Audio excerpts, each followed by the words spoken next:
And they wave it around by their neck? They wave it around, sure. Oh, yeah, save one for me. Last night I thought about you when you called, right after I hung up with you. There was a thing on TV, just a channel, Jewish National News. And I'm like, what can they possibly be showing? Like just 10 Jews beating up a Palestinian, like the weather in... Who gives a fuck about the weather in Israel? I want to see the fucking action. I want to see some rocks. I want to see some fucking people shooting people, explosions, people rubbing the wall of Jesus and fainting, you know. That I didn't even know about that. It was on TV? Yeah, I guess it's on every fucking night, Jewish news. I don't know. I don't think you're supposed to know about that. I think you might have tapped into some like secret stuff that I don't even know about. Like ExpressVPN and shit. they think you're a Jew in Jerusalem now. So on Thursday, somebody tweeted that they, and I know you saw it, and it made you feel really good because it made me feel really good. Somebody tweeted that they were a little upset with us when the church ended, but to look back at us now and what we've done, that it made it all worthwhile, and they support the both of us. How did that make you feel? You know what, man? My life didn't really change that much in LA. It did a little bit. I got to do some cool things, meet some cool people, hang out with you.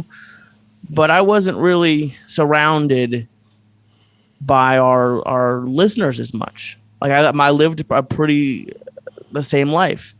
But to the outpouring of love that you and I have both gotten over the past, God, it's almost been a year, has just been amazing. Like it would have been very different if we had ended it and they'd be like, well, fuck those guys, and my Twitter following goes to 0 and no one says anything. It's people to this day still send me messages, and half of them are, when are you gonna get the fart in the face? But the other half are, hey, like I got one the other week. It was some guy, his wife was having surgery, and he made it through the surgery by listening to our podcast, and it doesn't really make sense to me.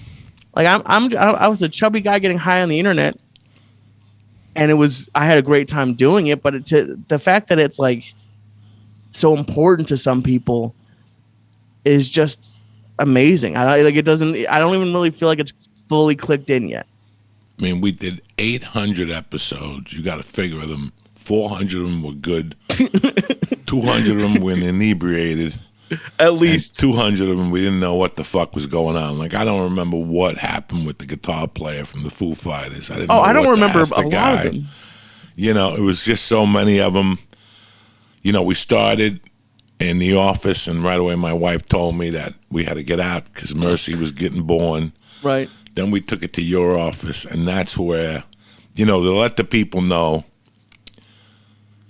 when the weed thing started in L.A., all these fucking jerk-offs jumped on the weed wagon like that they had been smoking weed, like they were friends with Tommy Chong for the last 20 years. None of these motherfuckers. These guys were getting high on a fucking roach and walking around with make-believe little fucking eyes like they had smoked and shit. Right. And nothing bothered me more than that. So I wanted to prove a point. That nobody smoked dope like we did. Listen, I was smoking chocolate Thai in 1987, getting shipped to me to Boulder. My tolerance has never, you know, first off, I have an outrageous tolerance, as Lee got to witness, and we built it and built it and built it.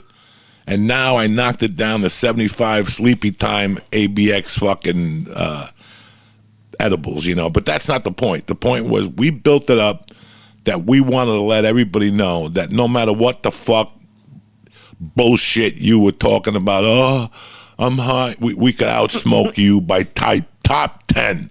The only motherfuckers that could run with us would Be Real. That's it. The rest of those motherfuckers were just faking the funk.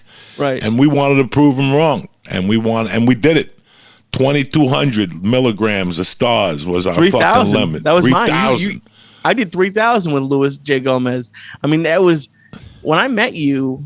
I had smoked weed before, and I had taken edibles once. I got so high in Maine once that I only every time I had a homemade brownie, I set my chair up like an inch outside of where the umbrella was, and I got so sunburned I turned purple.